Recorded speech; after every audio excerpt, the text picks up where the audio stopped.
Bonsoir à tous et merci et à toutes, pardon, et merci évidemment de m'avoir invité. C'est toujours un plaisir d'essayer de venir vous faire partager 30 années maintenant dans le domaine de l'intelligence économique et de la guerre économique.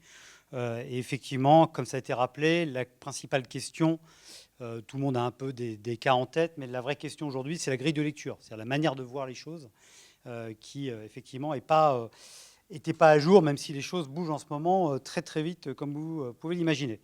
Voilà. Donc, je commence tout de suite. Ce que je vous propose pour vous mettre dans l'ambiance, j'ai déjà tout à l'heure passé les attaques cyber en direct. Je vais vous passer l'extrait d'un, et vous allez comprendre pourquoi je vous le passe, l'extrait d'un film, certains d'entre vous ont peut-être vu, qui s'appelle Cypher de Vincenzo Natali. Donc c'est juste 2 minutes. Hein, j'ai fait un petit montage pour vous mettre dans l'ambiance, et ensuite je vous expliquerai pourquoi, évidemment, je vous ai montré ce petit extrait.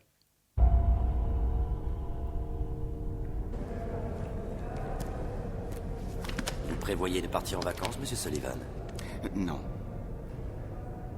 Non, c'est juste... Je lis ça pour passer le temps.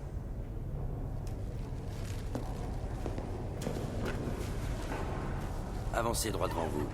Vous êtes attendu salle 102. Au bout du couloir, à droite. Merci. Comment vous appelez-vous? Morgan Sullivan. Êtes-vous un espion? Non. Êtes-vous une taupe au service de Sunwest System? Non. Êtes-vous payé par Sunwest System pour voler les données informatiques de Digicorp Technologies? Non. Avez-vous travaillé dans quelque domaine que ce soit pour Sunwest System? Non. Vous devrez espionner les sociétés concurrentes et nous informer sur leurs plans d'activité, leurs programmes de recherche et leurs opérations de contre-espionnage. Jusqu'ici, votre détermination a été extrêmement impressionnante. Que puis-je vous dire de plus qui soit intéressant pour vous à mon sujet? Quelque chose qui n'ait pas été déjà remarqué par Digicorp. Vous êtes marié depuis 4 ans. Vous n'avez pas de problème de drogue ni d'alcool. Vous ne fumez pas. Non. Avez-vous d'autres vices dont vous souhaitez parler? Je peux vous avouer qu'il m'a fallu du temps pour venir, Monsieur Finster, mais maintenant que je suis là, je vais me donner à fond. Les enjeux de votre mission sont très élevés. Oui, ça je le sais. Ça n'aura rien à voir avec ce que vous avez connu. Oh, je me suis préparé à ça. Vous serez envoyé à des conventions dans tout le pays. Vous enregistrerez les discours. Voilà qui me paraît très clair. Vous devrez mentir aux autres participants quant à vos activités. Oui. Celle-ci sera parfaite. Passez dans la salle suivante. Bonjour, Monsieur Sullivan. Bonjour. N'oubliez surtout pas de le tenir caché avant le début des discours dans les conventions. Appuyez sur le haut. Dès que le voyant clignote, c'est qu'il fonctionne. Appuyez. Alors j'imagine que ces discours sont plutôt importants. Ces discours ne vous concernent en rien, Monsieur Sullivan. Vous faites votre travail, vous suivez nos instructions et rien d'autre. Suis-je clair? Oui, Monsieur Finster. C'est bon.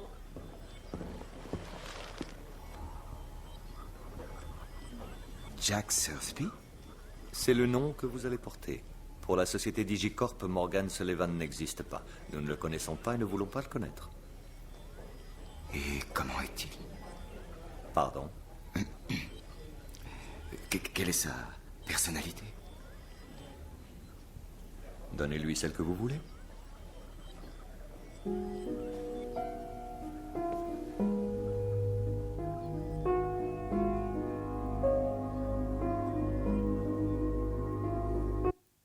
Voilà, donc court extrait, je passe à d'entre vous avez déjà vu ce film. Donc vous dites, évidemment, c'est de la fiction, tout ça, c'est vrai que c'est beau en plus. Voilà, vous avez compris, ce que je vais vous montrer, c'est que ça, c'est rien par rapport à la réalité. Mais rien. C'est même en deçà de la réalité. Alors déjà, on va commencer, moi j'aime bien commencer par le petit truc, le petit détail. Commençons déjà par le stylo qui enregistre. Bon, c'est amusant, hein, c'est un gadget un peu à la Mr. Q dans le James Bond. Hein. Et puis on va sur une plateforme que je ne citerai pas, américaine, et on achète le stylo caméra espion. Hein. Alors, là, alors pendant longtemps, c'était marqué stylo mémo. Parce que l'idée, c'était de vous dire, vous êtes dans la rue, vous avez une idée, tac, vous vous enregistrez, vous voyez. Bon, là, on ne s'embête plus maintenant, c'est clair. Hein. C'est marqué, hein, caméra espion. Donc là, ça fait, bien sûr, micro, et ça filme en même temps. Ça coûte 39 €. 358 personnes l'ont noté, sachant que vous savez que pas obligé de noter les produits qu'on achète sur cette plateforme de e-commerce. Et donc, ça se vend à des milliers d'exemplaires. première remarque, si ça se vend, c'est que des gens l'achètent. Si des gens l'achètent, c'est qu'ils l'utilisent. Et ça, évidemment, c'est du basique. Hein. C'est pour le grand public, évidemment. Voilà. Bon, vous avez vu, il y a même un collier caméra, enfin des trucs. Hein, plateforme grand public, on est d'accord. Hein. Voilà. Alors on passe un cran au-dessus. C'est-à-dire tout ça, c'est du délire. Bah, il y a quelques années, c'est pas si vieux que ça. Il y a eu un article dans le Figaro suite à une alerte, on va appeler ça comme ça, de la DGSI et de la DGSE, d'après cet article du Figaro, hein, qui a montré en fait que 4000 Français sur le réseau professionnel LinkedIn ont été ciblés par 500 faux profils chinois. D'accord ?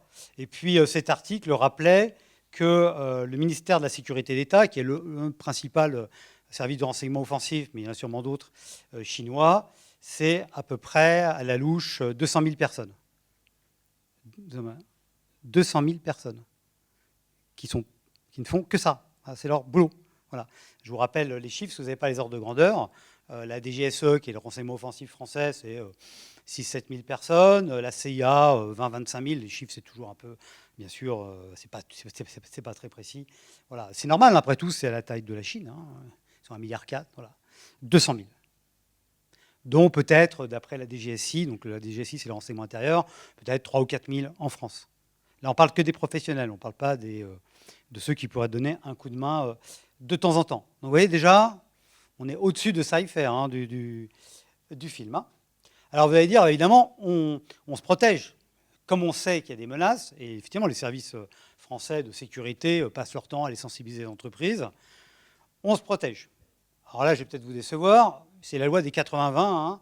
C'est-à-dire peut-être que, et encore 20, on est optimiste, peut-être que 20% des entreprises sont bien protégées en France, notamment celles qui sont suivies par les services de renseignement, la DGSI ou la DRSD pour tout ce qui est base industrielle technologique de défense.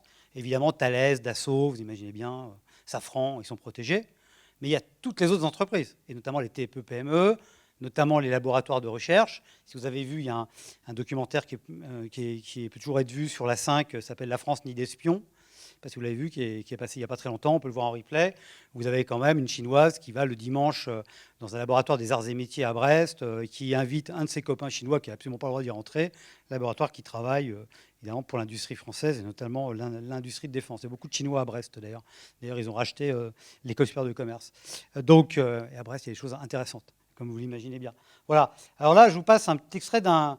C'est le seul que j'ai trouvé, hein, c'est un documentaire qui n'est pas du tout sur ce sujet-là, mais il se trouve qu'à un moment, il y a un petit passage de Gilles Perret, remarquable documentaire qui s'appelle « Ma mondialisation », d'ailleurs, si vous pouvez le voir, ce documentaire, qui est en fait l'histoire de la mondialisation vue par les patrons de PME. Pour une fois, comment vivent les patrons. Donc là, c'est l'industrie du décolletage, hein, en Haute-Savoie, hein, qui fait des pièces pour les mécaniques de précision, hein, industrie automobile, aéronautique, etc. Et alors, je vous fais pareil, hein, 1 à 2 minutes d'extrait, je vous rassure. Ce qui est extraordinaire, c'est que juste avant, hein, il y a un politique qui a été interviewé en disant « Mais pourquoi les Chinois peuvent visiter comme ça les entreprises de la région ?» Et ce politique, ce maire, a dit « Mais c'est absolument faux et c'est totalement indigne de la part d'un journaliste de dire des choses pareilles. Bien entendu qu'on n'ouvre pas nos portes. » Vous pourrez voir le documentaire, je ne vous passe pas ce moment-là. Donc voilà, et là vous avez un modèle en fait d'une PME sous-traitante de grands groupes type Airbus qui va ouvrir ses portes, et là c'est open bar, c'est-à-dire c'est un modèle en fait qui devrait être passé pour dire voilà tout ce qui ne doit pas être fait. Donc je peux déjà vous le dire, on ne sait pas qui visite l'entreprise, une personne pour en surveiller 15, vous allez voir ils vont se perdre dans les bureaux, etc. Donc ça c'est la guerre économique au quotidien. Après on ira bien sûr dans les concepts. Hein. 2位呢，就是这家企业的那个负责人，très heureux de vous rencontrer. Thank you. Good morning. Voilà. Ces messieurs sont des industriels de la ville. Pas sûr hein, que ce soit des industriels. Pas sûr du tout.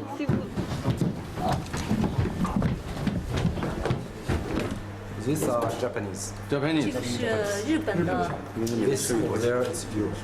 这边的是欧洲的。 All of these are produced here. Okay. 他说他不知道你们这中间有没有是做这个。 Okay. This is fluid. technology. we can take photo. I would prefer not, but 但是他不是特别喜欢。 overall photo, big picture yes, detailed picture 哦， not. 他说大的可以。 This is for Airbus. Airbus 380. 380. The big one, the very big one. This is a part for the very big one. Okay. Could you stay with us? Je rappelle que 2006, c'est le plan de rattrapage des concurrents d'Airbus pour la Chine. This part is for airplane. société comme It's a screw for airplane. Là, ils se perdent dans les bureaux. 非常非常。 Et là, c'est le coup, vous allez voir. Il y en a un qui a essayé de s'échapper tout à l'heure. Il faut être vigilant quand même, non? Oui, c'est sûr, il faut être méfiant. Ouais. Ils ont l'œil un peu partout. We Voilà. can Faut être open vigilant, other méfiant, mais il n'y a plans aucun over the world. Okay, this is système our de sécurité. intent. Okay. 欢迎你来我们临汾投资合作。 Welcome to visit 临汾 and welcome you to investment in 临汾。 Thank you very much. 非常感谢。欢迎交个朋 Thank 友 you.。Thank you. Voilà. Vous avez un modèle en fait de ce qu'il ne faut pas faire. Vous ne savez pas qui visite, il n'y a pas de circuit de visite, ils peuvent prendre des photos, etc., etc. Je ne suis pas sûr que ce soit exceptionnel, malheureusement, ce type de situation. Voilà. Si vous voulez en savoir plus, c'est gratuit, hein, je vous rassure. Vous pourrez aller voir sur le site Arayon 24 News, qui est en fait celui qui fait un magazine, vous connaissez peut-être, qu'on trouve en kiosque, s'appelle Diplomatie. Le magazine Diplomatie. Et donc sur ce site, vous avez un article que j'ai écrit sur tout le système chinois. Voilà, vous le trouvez en ligne libre d'accès. Hein. Voilà, parce qu'évidemment, si on commence à détailler le système chinois, on n'est pas couché. Voilà.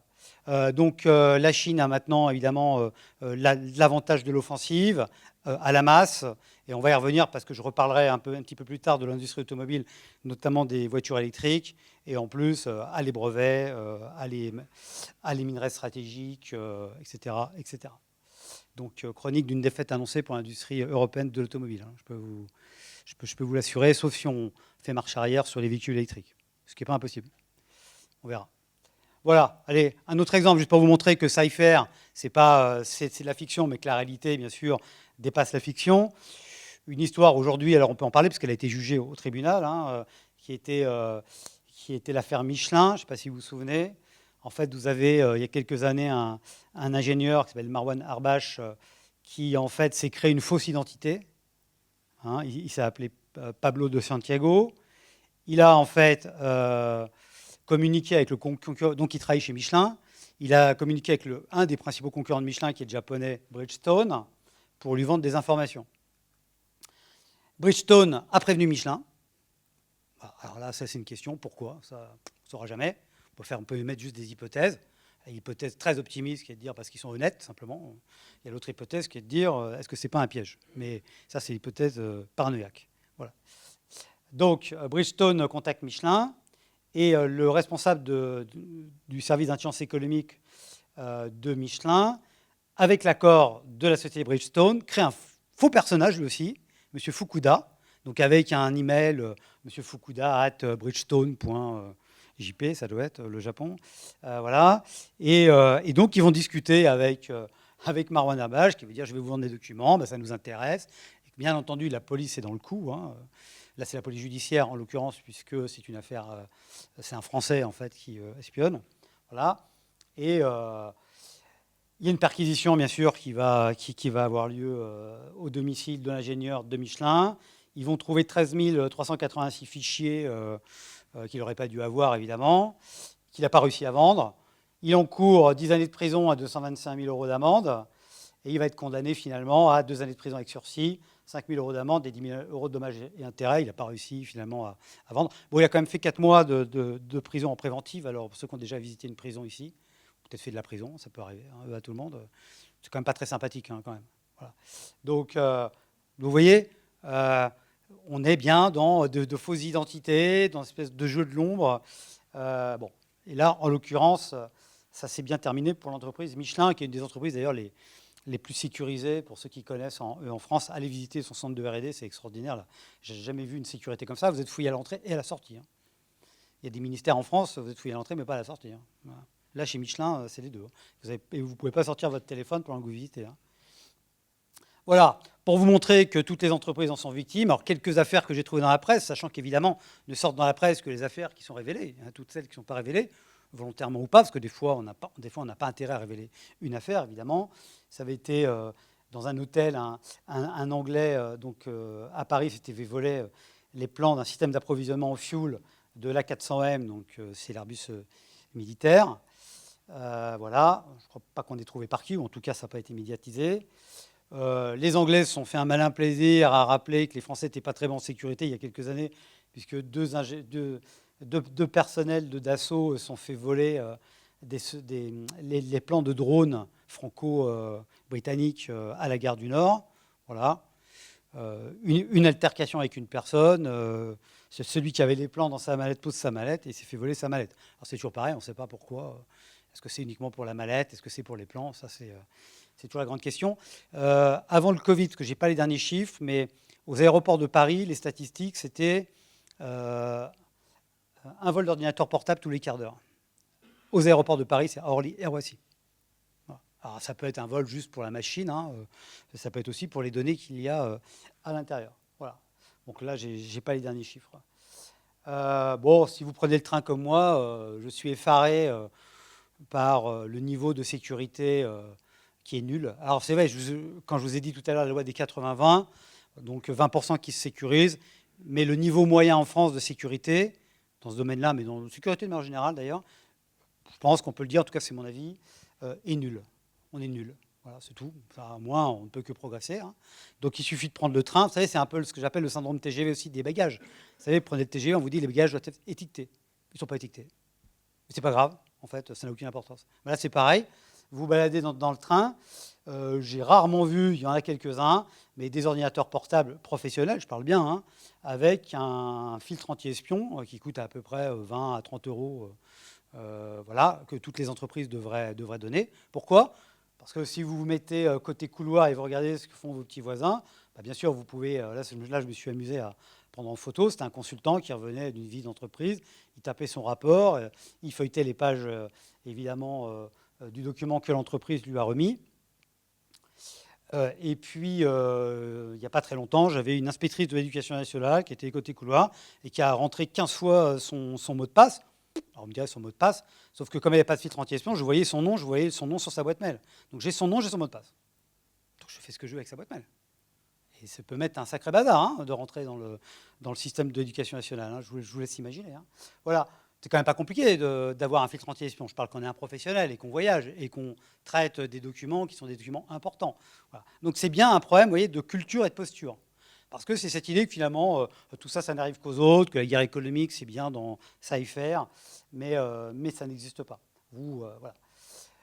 Pourtant, vous avez des articles. Alors ça, c'était un vieil article qui était paru dans Management. Ce n'est pas du tout une revue, comme vous connaissez, hein, qui est dans ce domaine-là. Hein, mais c'est une revue générale sur le management. Enfin, ils avaient quand même fait un article. Attention aux clés USB piégées. Et là, c'est pareil. On peut aussi aller sur une... alors là, ce n'est pas les clés USB piégées. On peut aller sur, pareil, une plateforme de e-commerce très importante. Et on voit qu'on peut acheter ce qui ressemble effectivement à une clé USB, qui s'appelle un keylogger. Je ne sais pas si vous connaissez, qu'on met sur un ordinateur. Alors là, ça se met plutôt sur un ordinateur fixe, hein, un ordinateur de bureau. Et en fait, ça va enregistrer toutes les frappes clavier qui vont être tapées. Voilà. Donc les mots de passe, donc la personne, par exemple, qui recherche des choses. Alors c'est très utilisé. Je vais peut-être vous décevoir, mais ce n'est pas de ma faute, hein, ce n'est pas moi qui le dis. Il y a eu des articles là-dessus, beaucoup dans le domaine privé. Hein. Dans le domaine privé, je veux dire la sphère familiale. Je ne vais pas vous faire un dessin, quoi. Et vous arrivez, vous cherchez des trucs, vous effacez vos traces historiques de navigation sur l'ordinateur qui est partagé à la maison, mais il y a un keylogger dessus. Ça vaut, il y a tous les prix, hein, 60 €, 47 €. Voilà. Et il y a de plus en plus maintenant les keyloggers, comme il y a une source d'énergie, font micro en plus, on peut entendre ce qui se dit dans la pièce. Voilà. Bon, c'est pour vous montrer tout ça que c'est réel. C'est réel puisqu'il y a un marché, il y a un business. Voilà.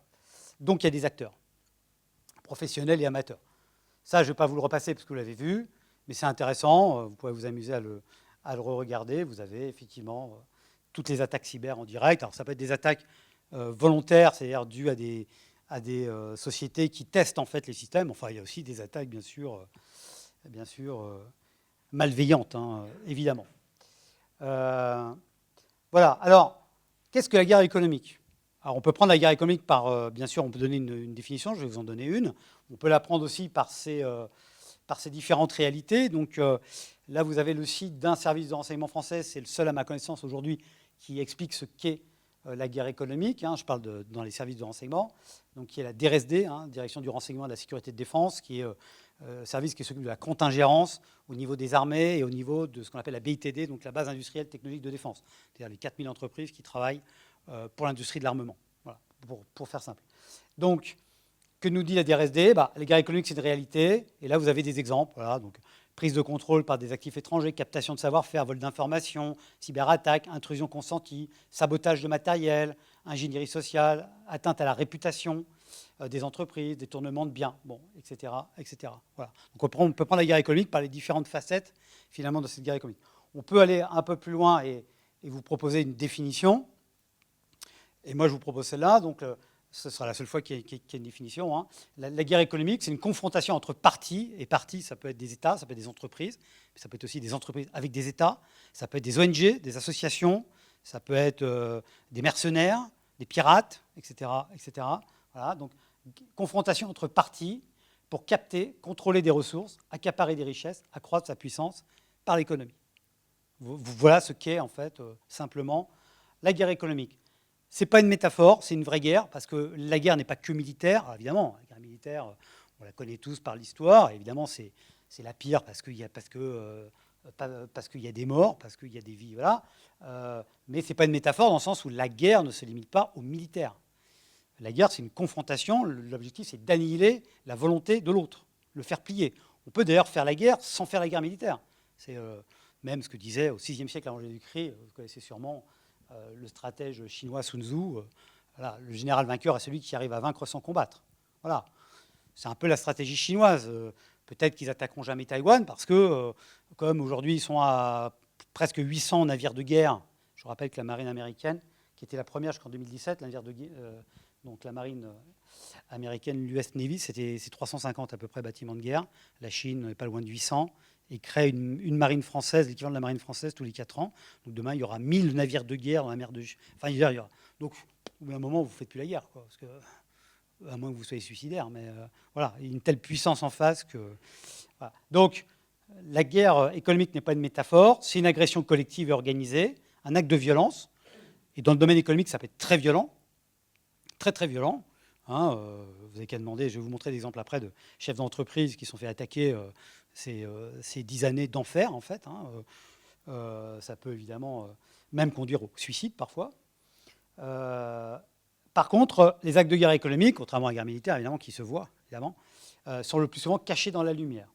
Mais pas toujours, ceci dit. Voilà. Et évidemment, c'est une guerre qui est beaucoup basée sur la ruse, plutôt que sur la force. Et là, c'est un peu la deuxième, peut-être, limite culturelle française, c'est qu'on n'a pas... culturellement la même appétence pour la ruse que l'ont certaines cultures. Alors, on ne pourra pas parler des Chinois, mais parlons même des Britanniques. Les Britanniques ont beaucoup appris aux Français, notamment depuis la Seconde Guerre mondiale. Alors, c'est pas Nicolas Monet qui le dit, c'est Jean-Vincent Olindre, qui est un professeur d'histoire, qui a écrit une superbe livre qui s'appelle « La ruse et la force », une autre histoire de la stratégie, qui est prof à la Sorbonne, était à Poitiers avant, et qui met dans son ouvrage... Nous éprouvons, vous voyez, aujourd'hui de la difficulté à nommer guerre ces conflits de ruse. Et quand nous le faisons, nous ne les prenons pour ce qu'ils ne sont pas, des guerres classiques que la force brute, celle des bombes, serait en mesure de régler. À vrai dire, nous ne sommes pas encore sortis, dit Jean-Vincent Olindre, particulièrement en France où l'imaginaire aristocratique et chevaleresque demeure puissant, de cette arrogance de la force et de ce mépris de la ruse. Ce faisant, nous ne voulons pas véritablement nous résoudre à faire la guerre autrement. Pourtant, la ruse, c'est bien l'arme du faible par rapport au fort. C'est pour ça qu'on a intérêt à s'y mettre, de même que l'influence.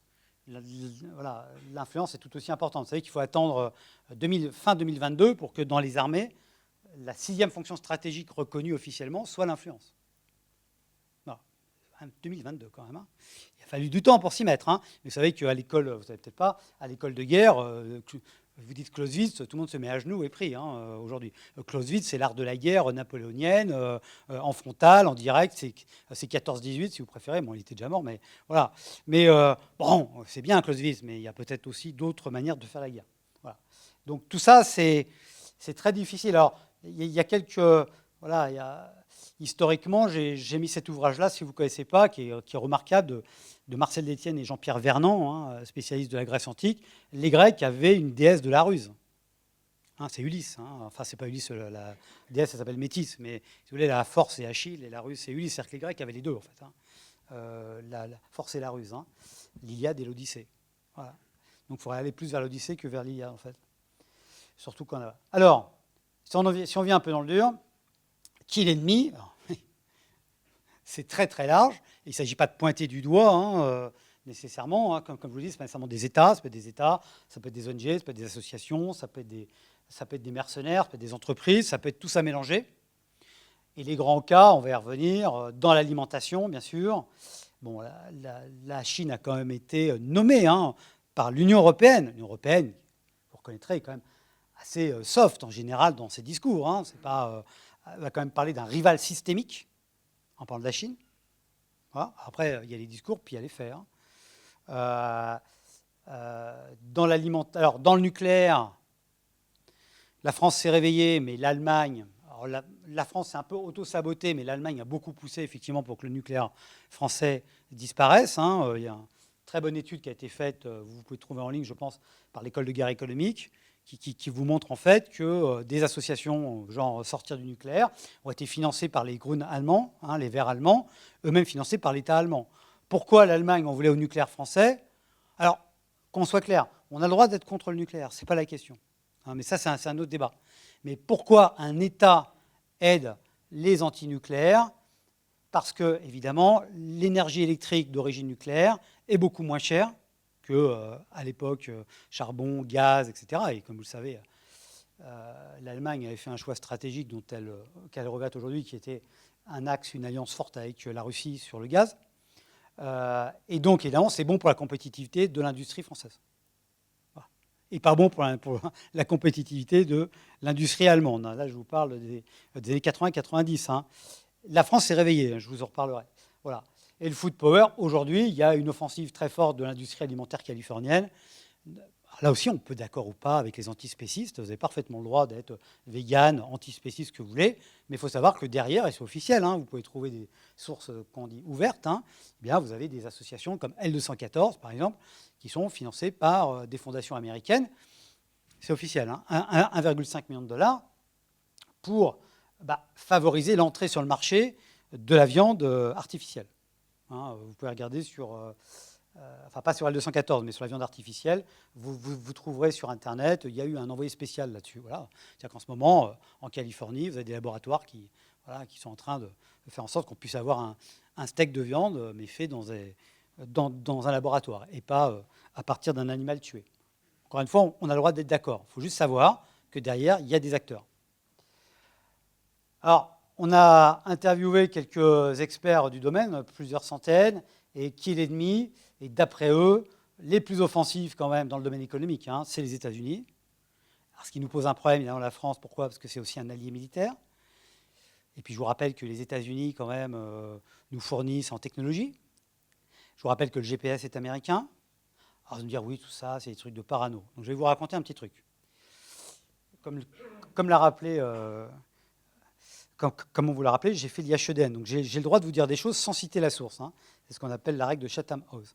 Donc, à l'Institut des hautes études de la défense nationale, on nous a raconté une histoire vraie qui est le fameux G7 ou G8, je ne sais plus si c'est un G7 ou un G8, qui a eu lieu à Biarritz, 2018 ou 2019, quand Macron est arrivé. Il y a eu donc zone urbaine, il fallait hyper sécuriser, donc il y avait 10 000 policiers et gendarmes, c'était fin août, 2000 personnes dans le PC de contrôle. Bon, les Français n'est quand même pas trop mauvais dans la sécurité intérieure quand même. Hein. Et le président américain, c'est Donald Trump à l'époque, et est annoncé en fait, donc il va atterrir à Biarritz, et au moment où il atterrit, enfin quelques minutes avant qu'il atterrisse, il n'y a plus d'internet et il n'y a plus de téléphonie mobile. Terminé, dans Biarritz. Même au PC de contrôle. Hein. La source est niveau A1, comme on dit. Hein. Donc, il arrive, il va à son hôtel à côté du casino, il est en sécurité, Il faut déjà avoir vu ce que c'est qu'une sécurité d'un président américain. Moi, j'ai vu ça pour un sous-secrétaire d'État déjà à l'école militaire. J'avais l'impression qu'on était aux États-Unis. Hein. C'est très impressionnant à voir. Ils rigolent pas avec ça, les Américains. Et ce qui est mieux pour les JO, d'ailleurs, pour nous, parce que comme il y aura des athlètes américains, ne vous inquiétez pas, il y aura des Américains qui sont là. C'est pas plus mal, d'ailleurs. Voilà. Et donc, évidemment, vous avez compris, tout a été rétabli une fois qu'il était en sécurité. Donc, ils peuvent couper. Voilà. Ils l'ont déjà fait. Voilà. Il faut le savoir. De la même manière que les Russes, au début de la guerre en Ukraine, je ne sais pas si vous vous souvenez, il y a eu quelques articles là-dessus, on fait en sorte que les sous-marins russes suivent les lignes, les câbles Internet. Hein. Un câble Internet, c'est gros comme ça, hein. Les câbles sous-marins. 95% je vous rappelle, de l'Internet passe par les câbles sous-marins. Donc c'est gros comme ça. Et les sous-marins russes ont fait exprès de suivre, parce que toute la question, c'est pour les couper, ce serait facile. La difficulté, c'est de savoir où ils sont, évidemment. Donc ils ont suivi pour bien montrer qu'ils savaient où ils étaient, sachant que les Russes ont leur propre système Internet. Voilà. Donc on coupe demain les câbles Internet, vous imaginez un peu les problèmes, hein, si on n'est plus connecté demain. Voilà. Donc les États-Unis, la Chine, bien sûr, l'Allemagne en 3, d'après les professionnels, hein, la Russie, bien sûr, et le Royaume-Uni. Bon. On ne va pas reparler de la vente des sous-marins à l'Australie, mais bon, peut-être que les Britanniques n'étaient pas totalement innocents. Enfin, on ne sait pas très bien ce qui s'est passé. Voilà. Alors, ce que je veux vous dire maintenant, c'est qu'on a changé de paradigme stratégique. Et là, je vais vous passer, ça dure 1 minute, petit extrait d'une interview du chef d'état-major des armées, un personnage remarquable, une personne remarquable, Thierry Burkhardt. Et vous allez voir ce qu'il dit au début de la guerre en Ukraine, mais qui n'est pas propre au domaine militaire. Vous avez rappelé aussi qu'en fait, on a eu une grande période de paix et qu'on avait oublié la guerre. Alors, est-ce que vous avez l'impression, vous, que cette situation qu'on voit aujourd'hui, elle risque de déborder? Et puis, en France, est-ce que quelque part, les soldats sont prêts? Est-ce qu'on est réactif à ce genre de situation? La guerre est effectivement quelque chose qui ne concerne pas seulement l'armée ou les armées. C'est quelque chose qui concerne la nation entière, et en particulier l'importance de l'esprit de défense. Et au-delà de paix, crise, guerre, sur lequel on a vécu depuis la fin de la guerre froide, je pense, n'est plus totalement adapté. Et aujourd'hui, la grille de lecture stratégique qu'on essaye de mettre en place pour analyser, pas pour imposer aux autres, est plutôt quelque chose qui tournerait autour de compétition, contestation et affrontement. Et qu'en fait, la phase de compétition est quelque chose qui est permanent. Et que pour les armées aujourd'hui, pour l'armée française, l'objectif est bien de gagner la guerre avant la guerre, c'est-à-dire de réussir à imposer sa volonté à l'adversaire dès la phase de compétition. Voilà, donc l'ancien schéma sur lequel on a construit tout notre système, hein, le temps de paix, vous avez les pompiers, la police, qu'on appelait à une époque les gardiens de la paix d'ailleurs. Voilà. Le temps de crise, là les préfets se mettent en marche, tous les systèmes, on l'a vu pendant le Covid, et puis le temps de guerre, et là c'est les militaires. Alors ça convient bien d'ailleurs à l'esprit français, parce qu'on aime bien les silos, on aime bien les cloisons, chacun chez lui, chaque ministère dans son truc. Bon, le problème c'est que ça ne fonctionne plus. Ça ne fonctionne plus parce qu'aujourd'hui, comme l'a dit le général Thierry Burkhardt, c'est un système permanent, compétition, contestation, affrontement. Évidemment, il n'y a pas d'ordre. D'un point de vue linéaire, il faut bien commencer par voilà. Donc on commence par le plus, entre guillemets, faible, compétition, contestation, affrontement. Et c'est comme ça maintenant qu'il faut penser. Et probablement que certaines choses que fait Emmanuel Macron en ce moment sont pilotées par cette nouvelle grille de lecture stratégique, que certains ne comprennent pas, puisque certains sont encore dans temps de paix, temps de crise, temps de guerre. Voilà. Il ne faut pas déclarer la guerre à la Russie, mais on est déjà en guerre. Mais attention, ça dépend si on parle de compétition, de contestation, d'affrontement. On n'est pas dans l'affrontement aujourd'hui avec la Russie, l'affrontement létal, on est dans la contestation et dans la compétition. Et je vais vous expliquer ce que c'est. Bon. Commençons par le plus grave, évidemment, qui est le plus connu, qu'on espère tous, évidemment, ne pas connaître. C'est l'affrontement, toujours limité dans le temps. Ça, il faut toujours penser à la paix aussi, parce qu'un jour, ça revient. Et un jour, on rediscutera avec les Russes, voire on ira faire du business en Russie. Ce ne sera peut-être pas demain, mais ça. Donc, c'est une réponse cinétique extrême à un litige grave. Et là, il y a les amis et les ennemis. Là, il n'y a pas de discussion. On est dans un camp ou dans l'autre. Et l'affrontement donne un vainqueur à la bataille. Mais à quel prix? Est-ce que c'est toujours celui qui gagne la guerre militaire qui gagne la guerre, en fait, politique? C'est pas sûr. Faire très attention à ça. C'était, je vous rappelle, l'Allemagne et le Japon sont quand même fait détruire. Et les grandes puissances industrielles, 30 ans après, c'est l'Allemagne et le Japon, hein, avec les États-Unis, bien sûr. Voilà. Donc, cet affrontement ne concerne pas que le militaire. Il y a des domaines où l'affrontement économique est presque à mort. Et c'est vraiment pas une métaphore. Donc, c'est vraiment les domaines en fait qui structurent toute l'économie. Donc, toute l'économie, vous le savez, a été structurée au XXe siècle et au début du XXIe par le pétrole. Hein. On ne peut pas comprendre en fait l'histoire du XXe siècle si on ne connaît pas l'histoire du pétrole. C'est impossible. Ça continue un peu, bien sûr, aujourd'hui. Mais là, dans les années qui viennent, c'est les semi-conducteurs. Parce que l'intelligence artificielle, voiture électrique, c'est 3000 semi-conducteurs, parce qu'on en a besoin partout. C'est Trump, je vous rappelle, a déclaré la guerre à la Chine en 2016 ou 2017, je ne sais plus, quand il décide de ne plus livrer les semi-conducteurs de très haute génération, nouvelle génération, aux Chinois, qui n'ont pas les capacités à l'époque d'en faire. Hein, vous savez, il y a un grand fabricant pas très loin de la Chine, qui s'appelle TSMC, qui est à Taïwan. Voilà. Que les Américains sont en train d'exfiltrer le plus possible le jour où Taïwan sera chinois. Voilà. Quand je dis bataille aussi à mort, parce que Biden a pris la suite, et il y a eu un certain nombre de lois qui ont été votées aux États-Unis. Si vous êtes un Américain et que vous allez travailler pour un Chinois dans le domaine des semi-conducteurs, vous êtes un traître à la patrie aux États-Unis. Donc vous êtes déchu de votre nationalité. Voilà. Ça, c'est les démocrates. Hein. C'est pas Trump. C'est tout. C'est une guerre. Donc si vous êtes contre les États-Unis, vous êtes un traître. C'est pas plus compliqué que ça. Sur la 5G, vous l'avez vu, il y a une bataille très dure sur la 5G. Là, je ne sais plus si c'était la fille ou la nièce du fondateur de Huawei a été mise en prison au Canada. Enfin bon, il y a des... Voilà, hein, on est dans des affrontements durs. Voilà. Ces affrontements, ils n'arrivent pas par hasard, c'est assez ancien. Mais il y a un rapport qui a été publié à la fin des années 80, début des années 90, par la CIA, qui s'appelait Japan 2000, parce qu'à l'époque, c'était le Japon, ce n'était pas la Chine, parce que le Japon était en train de devenir numéro 1 dans l'automobile, dans l'électronique, etc., etc. Et déjà, la CIA avait écrit, hein, noir sur blanc, un rapport non publié, mais bien sûr qui a été diffusé, comme toujours, sous le manteau. Les Américains doivent produire de nouvelles technologies sur leur sol. Les inventions technologiques, les activités de renseignement constituent les éléments indispensables d'une puissance économique basée sur la connaissance. Là, on est en 90. Et c'est à partir de là que les Américains, surtout avec l'arrivée de Bill Clinton, qui va faire une chose, c'est-à-dire qui va rendre civile une nouvelle technologie qui s'appelle Internet, qui avant était une technologie réservée aux universités et aux militaires, hein, qui a été financée, comme vous savez, par la DARPA, hein, qui est la grande agence en fait, du Pentagone. Ça veut dire, la DARPA a donné ARPANET, qui a donné Internet, parce qu'il a compris qu'Internet, ça allait être un moyen, évidemment, pour les Américains d'asseoir leur suprématie. Parce que pour les États-Unis, les 4 piliers de la puissance, c'est la diplomatie, l'information, la puissance militaire et l'économie. Et en permanence, ils jouent sur les 4 piliers. En permanence. Et toute l'histoire depuis Clinton et ensuite Bush Junior, etc., vous avez bien vu comment ça s'est passé. Hein, toujours de la même manière. Alors, ils ne gagnent pas tellement les guerres militaires, les Américains, depuis le Vietnam, mais par contre, ils gagnent les guerres économiques, évidemment. Et ils ont mis en place alors, un système qui est d'une puissance quand même inégalée, même si la Chine aujourd'hui, bien sûr, est un rival, qui a un système avec 3 grands domaines, si vous voulez, ce qu'on appelle l'intelligence aux États-Unis, donc toutes les agences de renseignement, mais pas que.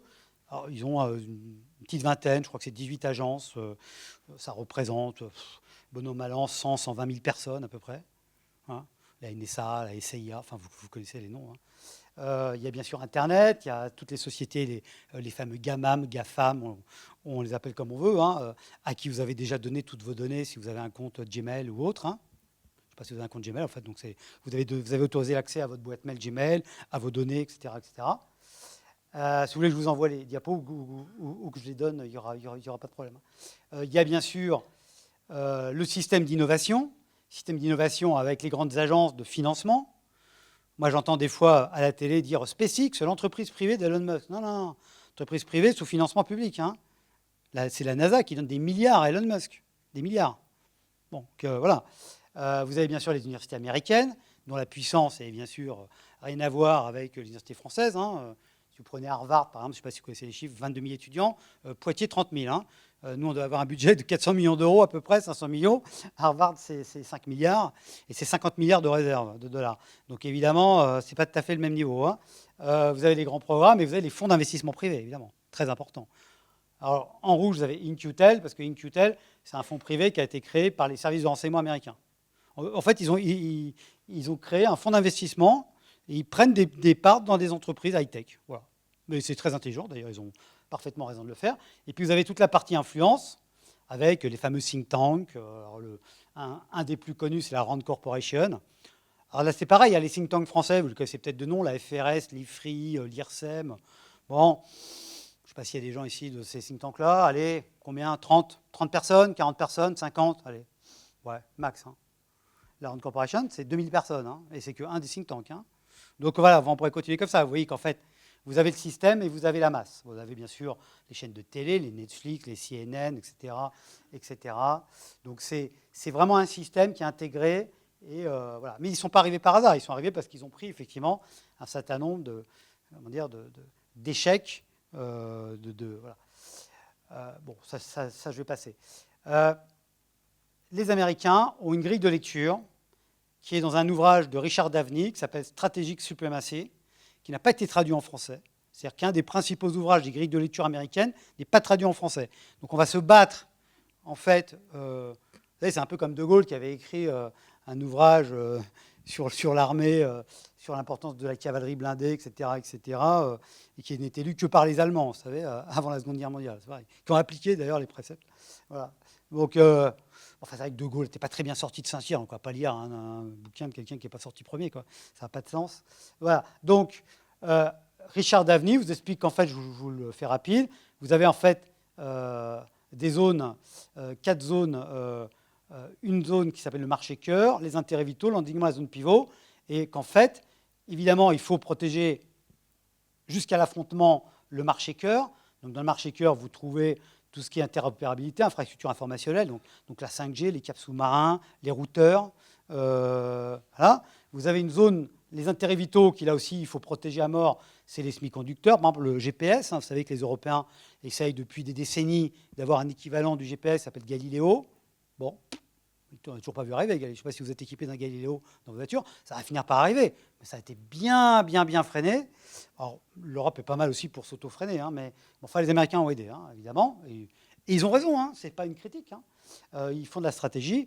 Puis il y a une zone d'endiguement, évidemment, où là, il s'agit d'empêcher des nouveaux d'arriver dans la sphère des intérêts vitaux. Et là, vous trouvez, par exemple, la carte à puce. Donc, juste pour vous dire, la carte à puce, c'est une affaire sur laquelle j'ai travaillé. Vous pouvez trouver, si vous allez sur mon site nicolas-monnaie.com, c'est gratuit, vous trouvez ce bouquin-là, vous pourrez le télécharger, maintenant il est gratuit, où je vous raconte cette histoire. J'aime plus, qui était le leader mondial de la carte à puce, c'était français, puisque la carte à puce était inventée par un Français, hein, Roland Moreno, et qui va, dans les années 2000, en fait, voir un fonds d'investissement américain, Texas Pacific Group, rentrer dans son capital, et petit à petit, je vous le fais rapide, évincer tous les dirigeants, prendre le contrôle de l'entreprise, évidemment, et détacher les brevets aux États-Unis, parce que le 11 septembre est passé par là, parce qu'ils se sont rendus compte qu'en fait, la carte à puce était important en termes de sécurité, que la technologie n'est pas américaine. Donc, ils ont récupéré la technologie française. J'aime plus, qui était devenue donc, américaine, a fusionné avec une autre entreprise franco-américaine qui s'appelait Axalto, ça a donné Gemalto, donc qui existe toujours, et qui a été repris depuis quelques années. On a réussi à récupérer par le groupe Thales. Voilà. Ça, c'est une carte, je ne vais pas la détailler, c'est toutes les entreprises françaises qui ont été récupérées essentiellement par les Américains. Alors, il y en a certains qui sont connus, Alstom, hein, c'est-à-dire les turbines pour les centrales nucléaires, Technip dans le pétrole, ceux qui connaissent. Bon, on ne va pas faire toutes les entreprises. Voilà. La TECOR dans l'aviation. Il faut donc lire ce qu'écrivent les autres, il faut lire les ouvrages stratégiques qui quand même pilotent la pensée de nos adversaires. Donc je vous l'ai dit, Strategic Supremacy. Récemment, un des ouvrages majeurs en Grande-Bretagne, donc au Royaume-Uni, c'est The Weaponization of Everything. Donc tout est une arme, ouais, ça c'est clair. Hein. Le titre a le mérite de la clarté. Hein. Et puis le livre qui a eu le Grand Prix du Financial Times en 2022, pas été traduit en France, Cheap War, donc la guerre des semi-conducteurs. Prix du Financial Times aux États-Unis. Pas traduit en France. Je sais pas, c'est très étonnant cette histoire de traduction d'ailleurs. Voilà. Il y a un livre qui a quand même été traduit il y a 20 ans. C'était le livre des... Alors, est-ce qu'il a été lu? C'est un autre problème. Enfin, par les décideurs, en tout cas. C'est 2 colonels de l'armée chinoise, qui sont devenus généraux depuis. Ça veut dire qu'ils ne sont pas trop mal vus. Qui avaient écrit un ouvrage qui s'appelle La guerre hors limite. Voilà. Et en fait, c'est la stratégie de la Chine. Donc, la guerre hors limite, c'est-à-dire qu'on va faire la guerre, mais en dehors des limites de la guerre militaire. Voilà. On va faire la guerre autrement. Donc là, on était dans l'affrontement. On passe dans la contestation. Ça, c'est encore plus actuel en France. La contestation, c'est le domaine des guerres hybrides. Donc ça va être plutôt des actes indirects et souterrains où l'adversaire, c'est un interlocuteur, on ne cherche pas à le détruire, comme dans la guerre, évidemment, militaire, mais on veut sa dislocation, hein, à courte ou moyenne échéance. Et donc, on va créer des dépendances ou les renforcer. Et évidemment, ça passe par l'accroissement des attaques informationnelles. Donc, attaques informationnelles, ça peut être des attaques cyber, c'est-à-dire sur les systèmes, mais ça peut être des attaques par l'information, c'est-à-dire tout ce qui est ce qu'on appelle les fake news, mais j'aime pas tellement le terme, mais la manipulation de l'information, les ingérences informationnelles. D'ailleurs, la France a pris le taureau par les cornes, puisqu'il y a un nouveau service qui a été créé il y a 2 ans et demi, qui s'appelle Viginum, hein, qui est la vigie du numérique. Vous savez, c'est eux, par exemple, qui ont montré, vous savez, que la fameuse affaire des punaises de lit, je ne sais pas si vous vous souvenez, c'est une ingérence russe. Parce que c'était pendant la Coupe du Monde de rugby. L'idée, c'était de faire un peu peur. Ça n'a peut-être pas marché, je ne sais pas. Et faire baisser, évidemment, les fréquentations dans les hôtels parisiens, parce que c'était impossible d'être dans un hôtel sans être mangé par les punaises de lit. C'est quand même assez gênant, il faut le reconnaître. Voilà. Bon, il y a eu des cyberattaques, ça c'est en permanence. En 2022, il y a eu 10 cyberattaques sur les hôpitaux français. Je vous rappelle que la France est en guerre, pas directe, mais indirecte contre la Russie, parce qu'on fournit des canons César, on fournit des armes. Hein. Donc il y a des petites mesures, évidemment. Donc on sait que c'est les Russes qui, évidemment, ont attaqué les hôpitaux. Alors, les attaques cyber, hein, je vous invite, si vous voulez comprendre ce que c'est, vous podcastez sur France Culture, il y a une émission que j'adore qui s'appelle Les Pieds sur Terre. Vous en podcastez un sur attaque cyber dans l'hôpital, et en fait, les chirurgiens et les infirmières vous racontent ce que ça veut dire. Vous ne pouvez plus opérer. Voilà. C'est embêtant quand même. Hein. Et donc, vous voyez bien que ça peut faire des morts, en fait. Ça ne peut pas opérer, ça peut indirectement, bien sûr, être très très grave pour la personne qui n'a pas pu... voilà. Donc, un exemple que j'aime bien, c'était une manœuvre de feu Prigojine, donc le groupe Wagner, qui à l'époque n'était pas reconnu comme, bien sûr, lié à l'État russe. Hein, c'était un truc totalement indépendant, disait Poutine. Bon, après, il l'a reconnu. Et en fait, en France, il a créé une fondation contre les violences policières. C'est un article du Monde. Et cette fondation, en fait, finançait les victimes des violences policières en France. Il ne s'agit pas de dire que ça n'existe pas. Hein. C'est pour ça qu'on n'est pas que dans la désinformation. Hein. On est bien dans l'ingérence. C'est-à-dire qu'on prend une réalité et médiatisation de ces victimes. Cette fondation contre les violences policières leur, bien sûr, payait des avocats et choisissait plutôt des victimes d'origine d'Afrique subsaharienne ou de familles d'Afrique subsaharienne. Pourquoi ? Parce que l'idée, c'est l'effet miroir, ou le billard à 3 bandes, si vous préférez. C'est de montrer aux pays d'Afrique, qui sont bien sûr informés après, vous inquiétez pas, par Russia Today ou par Sputnik ou par des médias, autres médias, que la France, c'est un pays vraiment où il y a un racisme systémique. Et évidemment, il faut mettre les Français dehors du Burkina Faso, du Mali, du Niger. Ce qui a pas mal marché, d'ailleurs, finalement. Donc ça, c'est très malin. Il y a eu un article dans Le Monde là-dessus, hein, mais ça n'a pas tellement... à l'époque, ça n'avait pas tellement... intéresser les autres médias. Voilà, il y a eu la fameuse affaire, vous vous souvenez peut-être, de la manipulation par Wagner du charnier du camp de Gossi, en voulant faire croire que c'était les Français. Et comme les Français ont eu le renseignement, ils ont envoyé un drone, donc un drone Reaper probablement américain, et ce drone a filmé en fait les troupes de Wagner, évidemment. Voilà. Alors ça, 2 choses intéressantes. C'est bien, donc on a montré que ce n'était pas nous, donc on peut dormir tranquille, mais enfin on a quand même été virés. Donc finalement, quel est l'impact sur les populations locales quand dans le même temps vous leur donnez de l'argent, quand dans le même temps, bien sûr, il y a la corruption des élites, il y a un coup d'État, etc., etc. La deuxième chose qui arrive avec l'intelligence artificielle, enfin qui est déjà là, ça va être que là, il y aura des films où on verra des militaires français en train de tuer des gens, mais ce ne sera pas nécessairement vrai. Alors là, allez prouver que c'est pas vous. Allez prouver que sur le film, c'est pas vous. Oui, c'est le problème de la preuve. Hein. Normalement, on doit prouver que c'est vous. Normalement, c'est pas à vous de prouver que c'est pas vous. Ouais.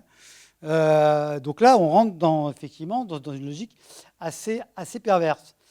Voilà, toujours dans la contestation, il y a une contestation.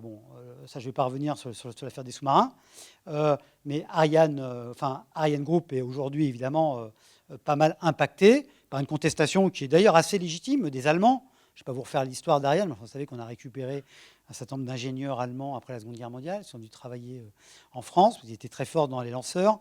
Et aujourd'hui, ils ont fait voter au sein de l'European Space Agency une règle du retour géographique qui dit le pays qui finance le plus doit avoir sur son territoire un retour géographique en termes d'emploi, d'industrie, ce qui est parfaitement légitime de la part des Allemands, ils ont parfaitement raison.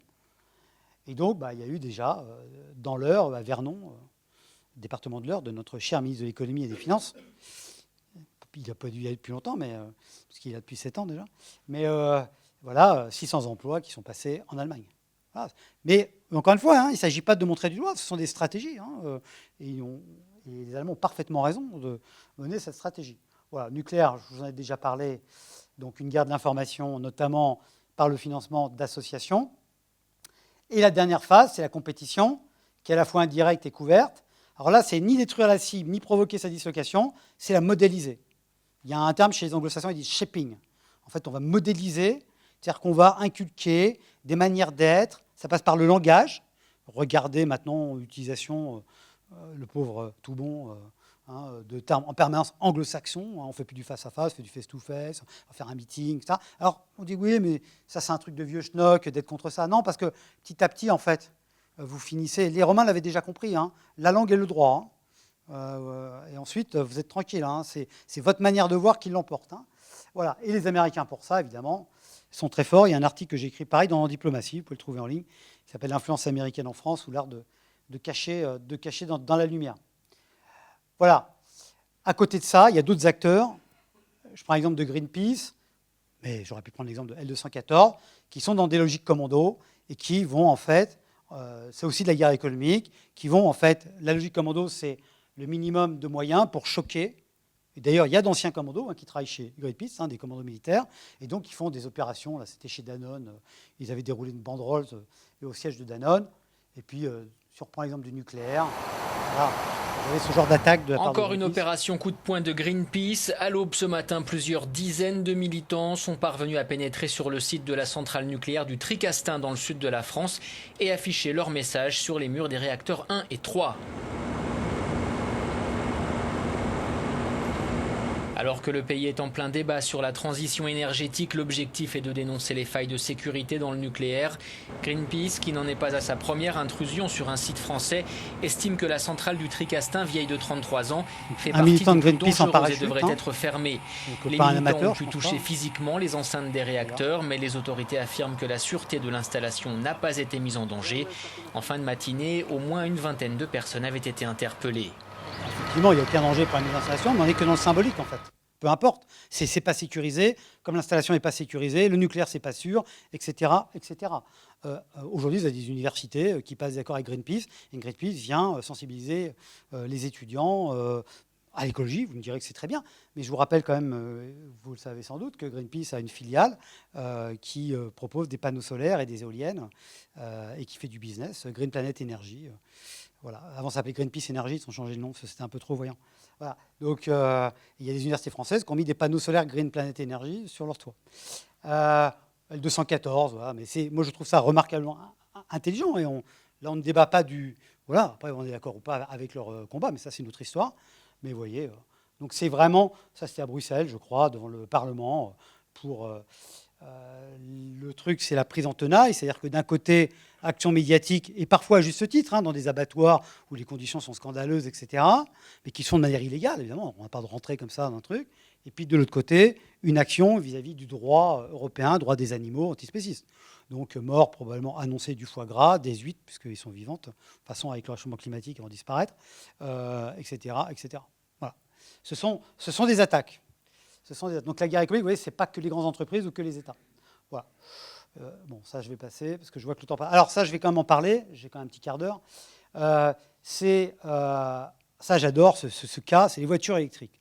Ça commence quand même à un peu titiller maintenant, mais enfin, il serait temps quand même. Vous avez vu qu'à l'horizon 2035, interdiction des véhicules neufs, non électriques ou non hybrides en Europe. Alors, pas en Chine, pas aux États-Unis, enfin, ni en Amérique du Sud, mais en Europe. L'Union européenne. Remontons le temps. On était en 2008, je crois, c'est un article des Échos qui remarque bientôt la différence des standards made in China. Donc 2008, la Chine, c'est raffarin, il faut y aller, c'est super, youpi, ça va être formidable, si on n'y va pas, les autres iront. Bon, on l'a vu avec Airbus. dont un des avions avait disparu. Je ne sais pas si vous avez vu, il n'y a pas très longtemps un article, je crois que c'est sur France Info, on a retrouvé l'Airbus qui avait disparu. C'est-à-dire que la Chine avait acheté un Airbus, mais on ne l'a jamais vu voler en fait. Mais en fait, ils l'ont retrouvé, il y a des photos satellites dans un hangar, il a été dépecé. C'est de bonne guerre, hein. Ça s'appelle du reverse engineering. Voilà. C'est tout à fait de bonne guerre. Normalement, ce n'est pas autorisé dans les contrats de coopération et de vente. Enfin bon. Voilà. Donc, bientôt, la différence des standards Made in China. 500, là, on n'est qu'en 2008. 500 000 voitures électriques, l'objectif de la production industrielle. 250%. Progression des postes à responsabilité gagnés par la Chine au sein de l'ISO. Donc, ces instances internationales de normalisation. Vous savez que la norme, c'est très important. Ça ouvre des marchés et ça enferme, évidemment. Voilà. Donc ça, c'est très, très en amont. Et puis, un peu plus en amont, ce n'est pas toujours connu, il y a un groupe qui s'appelle le groupe 16+1. Le plus 1, c'est la Chine. 16, c'est des pays européens, soit de l'Union européenne, soit hors UE, qui sont redevables à la Chine, notamment avec les nouvelles routes de la soie, financement par la Chine d'infrastructures, par exemple d'autoroutes, etc. Et je ne sais pas si vous le savez d'ailleurs, la contrepartie, c'est que si vous ne pouvez pas rembourser, la Chine, à ce moment-là, a des droits, notamment ça peut être des territoires qui appartiennent à la Chine. Donc la Chine va pouvoir installer, par exemple, des bases militaires dans des pays européens s'ils n'arrivent pas et ils n'y arriveront pas à rembourser les prêts de plusieurs milliards qui ont été offerts par la Chine. Voilà. En fait, ils vont faire ce que font les Américains. Vous avez qu'à taper une carte des bases américaines dans le monde, vous verrez, c'est assez impressionnant. Je vous rappelle par exemple qu'au Japon, il y a encore 50 000 militaires américains, quand même. 50 000. D'accord ? La moitié de l'armée de terre française. Donc, voilà. Donc, le groupe 16+1, la stratégie chinoise pour peser sur l'économie. Hongrie, Pologne, République tchèque, etc. Avec ces pays, vous avez une majorité qualifiée au Parlement. Et vous pouvez faire voter une loi sur l'interdiction des véhicules non thermiques en 2035. Et à l'époque, on ne parle que de Tesla, et puis les constructeurs français, il y a la Zoé, super. La Zoé, voilà, ça va être formidable. L'électrique n'est pas polluant, comme vous le savez, évidemment, c'est une fable. Ça veut pas dire que les thermiques ne sont pas polluants, je ne dis pas ça. Mais c'est polluant. Ce n'est pas polluant au même niveau et au même endroit. Mais c'est polluant quand même. Voilà. Bon, commence à y avoir quand même des articles qui sortent. Là, j'ai pris des articles de médias différents, comme ça, voilà, il y en a pour tous les goûts. On a le Figaro, maintenant on a Le Point. La voiture électrique cheval de Troie d'une Europe anesthésiée, puisque voilà, Hertz a acheté des voitures chinoises. Et puis, il y a quand même eu aussi des articles sur voiture électrique, ça c'est dans Challenge, alerte en Europe sur la mainmise de la Chine. En même temps, sur Arte, un reportage sur les faces cachées des énergies vertes, qui sont loin, très, très, très, très loin d'être vertes. Alors en plus, si on veut faire des voitures électriques et faire des semi-conducteurs, il va falloir extraire du lithium. Lithium, c'est l'Alsace ou la Bretagne. Donc vous m'appelez le jour où on met une carrière de lithium en marche en Bretagne, parce que déjà, quand vous voulez faire une portion de route, s'il y a des batraciens ou des oiseaux, ça va être intéressant. Ça va y avoir il va y avoir du sport. C'est Notre-Dame-des-Landes, mais puissance 10. Voilà. Donc, parce qu'en plus, ça utilise énormément d'eau, le lithium, enfin, l'extraction du lithium. Ou alors on ne l'a pas. Et là, il faut évidemment... voilà. Donc, usine automobile, BYD courtisée par la France. Je crois qu'il va s'installer en Hongrie, finalement. Tiens, la Hongrie, tiens, intéressant. Donc, vous allez avoir des voitures, évidemment, à 5 000, 6 000 euros, des voitures électriques, de très, très bonne qualité. Et puis, celle-là est toute récente, de quelques jours. Le patron de Renault dans Le Monde, Luca De Meo, l'Europe doit dealer avec la Chine. On a une génération de retard sur les voitures électriques. Autrement dit, chronique d'une défaite annoncée. Pour être poli. Il ne faut pas dire une branlée, mais je ne l'ai pas dit. Mais voilà. Vous l'avez pensé, donc c'est votre faute. Ça voilà. Donc on est bien dans ce nouveau paradigme. Compétition, contestation, affrontement. Alors que faire ? Le monde se divise en deux catégories. Ceux qui ont un pistolet chargé et ceux qui creusent. Toi, tu creuses. Voilà. Donc après, il faut choisir. Est-ce qu'on a le pistolet chargé ou est-ce qu'on creuse ? Donc, je ne vais pas pouvoir tout passer. Ce qu'il faut, la première chose à faire pour vous donner quand même des petits points de repère, d'abord, il faut penser contre soi-même, parce qu'il faut changer de paradigme. Et c'est très difficile, en fait, parce qu'on a été habitué à un monde qui est très agréable, qui est très... voilà, on a notre confort. Si moi, j'arrive et je vous dis c'est la guerre économique, il faut se battre, voilà, ils nous embêtent, on va sortir, on va se prendre un café et un repas, et puis c'est terminé, quoi. Voilà, tout ça. Et puis, pourquoi pas rouler en voiture chinoise, et puis pourquoi pas, après tout. Voilà. Donc, ça, c'est la première difficulté. Donc, il faut être capable de voir le monde autrement. Vous voyez, la même année, avant que la déferlante arrive, vous aviez deux structures, l'Union énergétique qui dépend de l'Union européenne, qui vous disait les batteries sont au cœur de la révolution industrielle et l'Europe a toutes les cartes en main pour devenir le leader mondial dans l'innovation, décarbonisation et digitalisation. Et vous aviez le comité des constructeurs français d'automobiles qui disait c'est mort, c'est la Chine. En fait, on n'a pas les brevets, on n'a pas les minerais stratégiques. En fait, on ne va pas pouvoir être compétitif sur les batteries. Parce que ça va être évidemment le grand enjeu. Alors, je ne dis pas qu'il y en a un qui a raison ou l'autre, mais ça veut dire qu'ils traitent le même sujet, mais ils ne voient pas tout à fait la même chose. Hein? Donc il faut changer de focale, voir le monde un peu avec, pas uniquement de manière européocentrée. Voilà. Il faut voir le monde, par exemple, en prenant la carte du monde vue par la Chine. Hein. Ça, c'est la carte de l'armée populaire chinoise, donc du Parti communiste chinois. Voilà, eux, comment ils voient le monde, avec les fameuses routes de la soie, l'importance de passer par les pôles, d'où l'importance, évidemment, donc de passer par la Russie, donc évidemment d'être un allié de la Russie, de s'installer à Djibouti, etc. etc. Donc vous comprenez bien qu'il faut changer de carte. Il faut changer de carte mentale, il faut multiplier les cartes mentales. C'est pour ça que je vous ai parlé tout à l'heure des ouvrages non traduits. Ça, c'est grave, en fait. C'est grave, parce que ça veut dire qu'on ne rentre pas dans la pensée de l'autre. Et donc, évidemment, dans la compétition, ça ne se passe pas bien. Voilà. Allez, comme je sais que c'est un peu lourd, on va faire une petite pause sympathique. Je vais vous poser une question. Vous verrez, c'est très sympa dans un repas, vous pouvez poser la question, ça va créer tout de suite de l'ambiance à table. La tomate est-elle un fruit ou un légume? Qui pense que c'est un fruit? Ah oui, un fruit. Qui pense que c'est un légume? Qui pense que c'est ni l'un ni l'autre? Parce qu'il y en a qui ne lèvent pas la main. Non, qui pense que c'est l'un et l'autre? Ah, voilà. Donc, vous avez raison quand vous dites que c'est un fruit, vous avez raison quand vous dites que c'est un légume, parce que quand vous allez faire vos courses sur la balance, c'est dans légumes. Alors, vous pouvez dire, ah ouais, mais... alors ça, c'est mes étudiants. Ouais, ils l'ont mis à légumes parce que ça se mange en entrée. Non. Pourquoi est-ce qu'on l'a mis en légumes? C'est un légume d'un point de vue commerce international. Il n'y a pas de discussion. Vous n'avez pas le droit, si demain vous ouvrez un commerce, de le mettre en fruit. Hein. C'est interdit. Hein.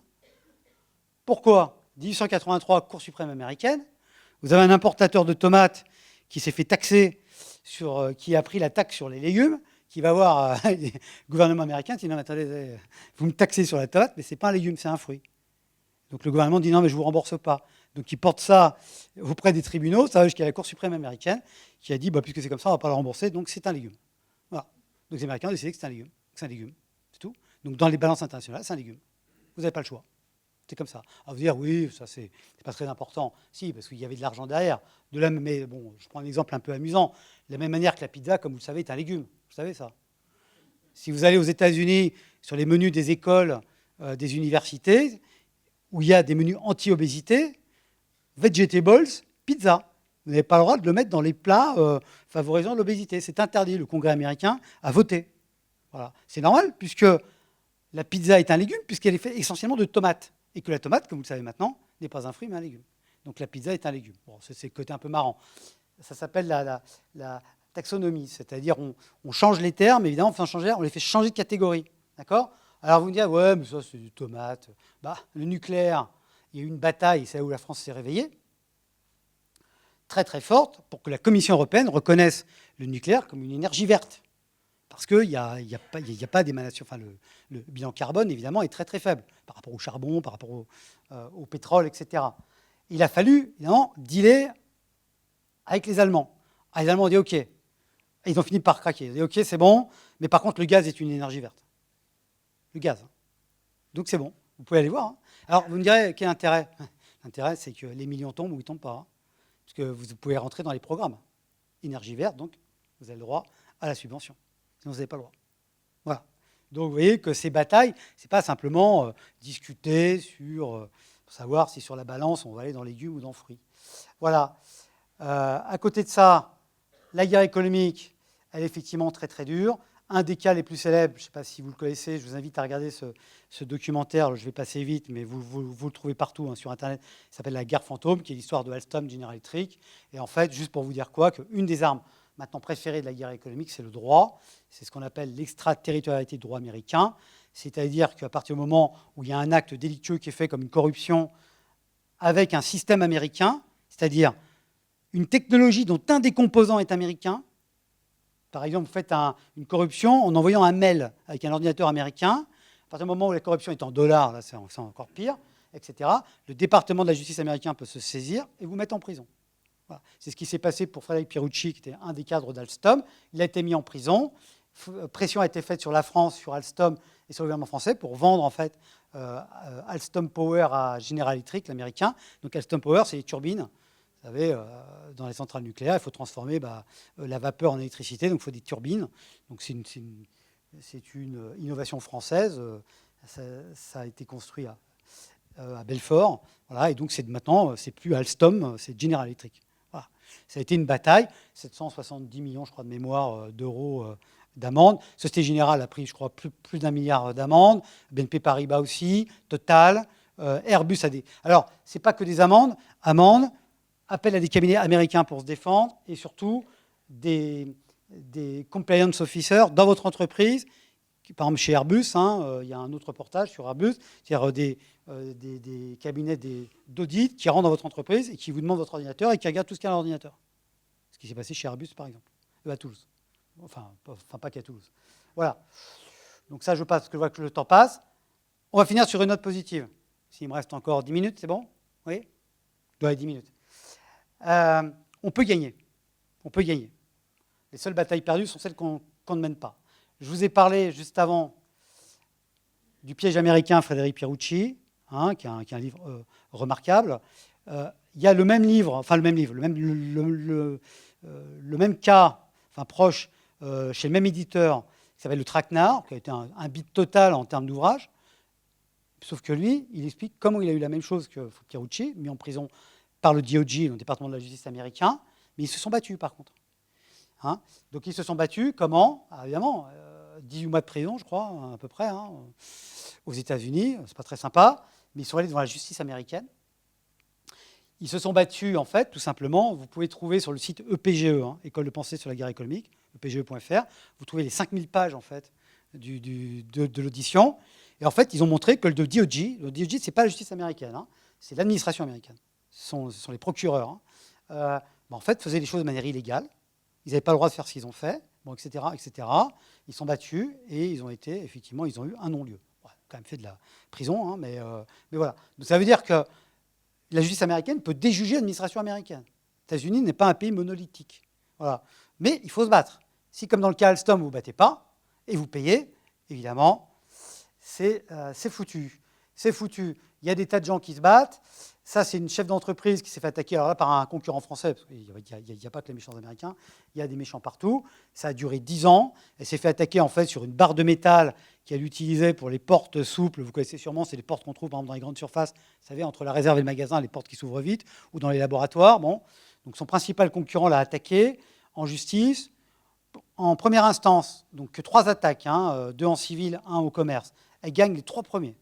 Appel, elle gagne. Deuxième appel, elle gagne. Troisième appel, un juge, elle perd. Et elle est condamnée, c'est une TPE qui est à Lyon, donc Maviflex.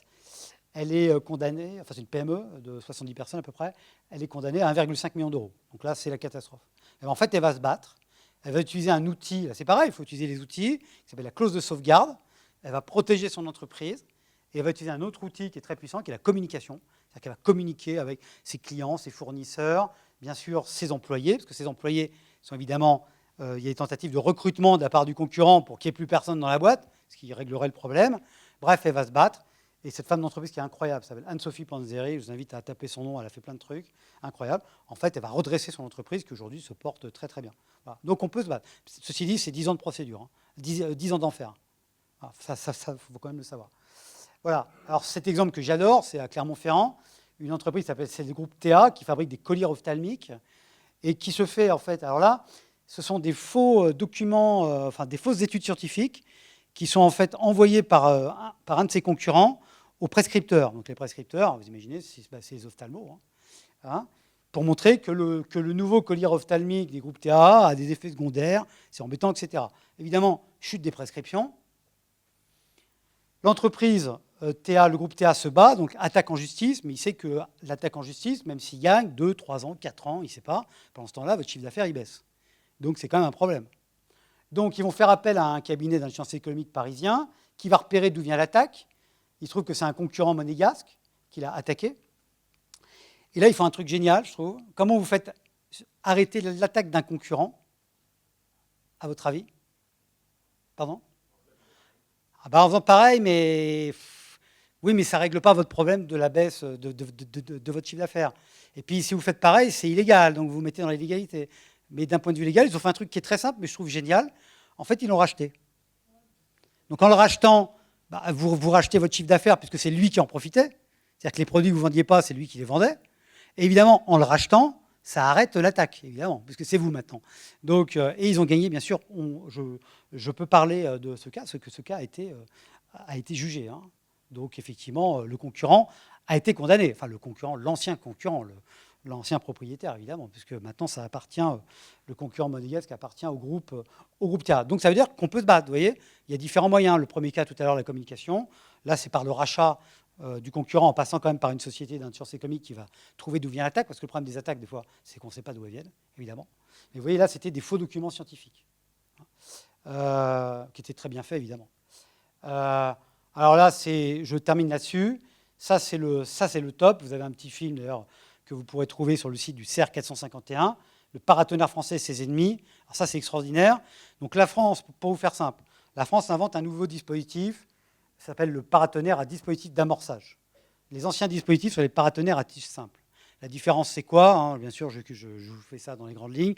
C'est qu'en fait, c'est un système qui est beaucoup plus efficace. Vous en mettez un, vous couvrez une surface beaucoup plus grande. Et c'est moins cher. Donc évidemment, là, vous deviez en mettre beaucoup à tige simple. Ça ne plaît pas vraiment aux concurrents en place. Les concurrents en place, c'est les anglo-saxons, mais c'est surtout les Allemands.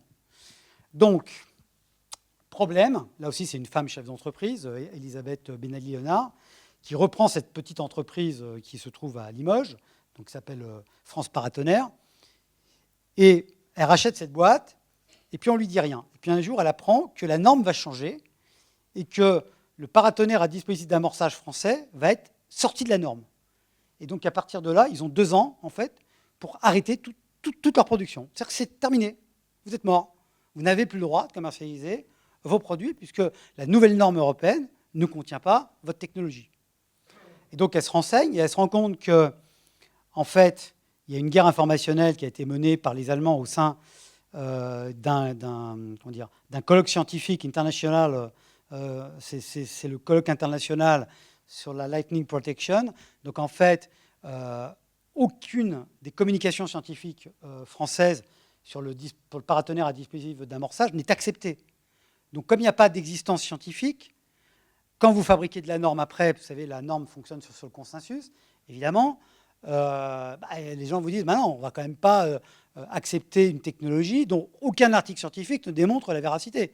Et c'est normal, puisque ces articles ne peuvent pas exister, puisqu'ils sont automatiquement bloqués. Donc, gros problème. Guerre informationnelle, guerre, évidemment, dans les comités de normalisation, où les Allemands sont hyper présents. Un des gros problèmes français. On n'est pas assez présent dans toutes les instances internationales. Quand on envoie déjà quelqu'un, c'est extraordinaire, mais les autres, ils sont à 10. Enfin bon, et souvent, on n'envoie personne. Voilà. Donc, ça se passe très, très mal. Et elle va mener une opération de contre-influence, alors notamment grâce à un service français qui s'appelle la DGSI, qui va beaucoup l'aider, et ensuite la délégation à l'intelligence économique, hein, qui est à l'époque au niveau du Premier ministre. Et en fait, qu'est-ce qu'ils vont faire? Ils vont en fait créer un autre colloque scientifique, évidemment, qui là accepte, puisque c'est eux qui le contrôlent, accepte les communications scientifiques françaises. Ils vont évidemment rentrer dans les comités de normalisation.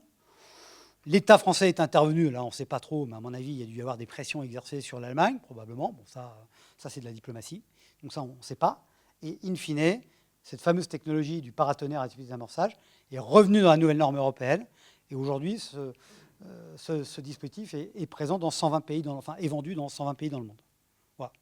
Petite entreprise, ce sont plusieurs petites entreprises qui se sont alliées au sein du syndicat.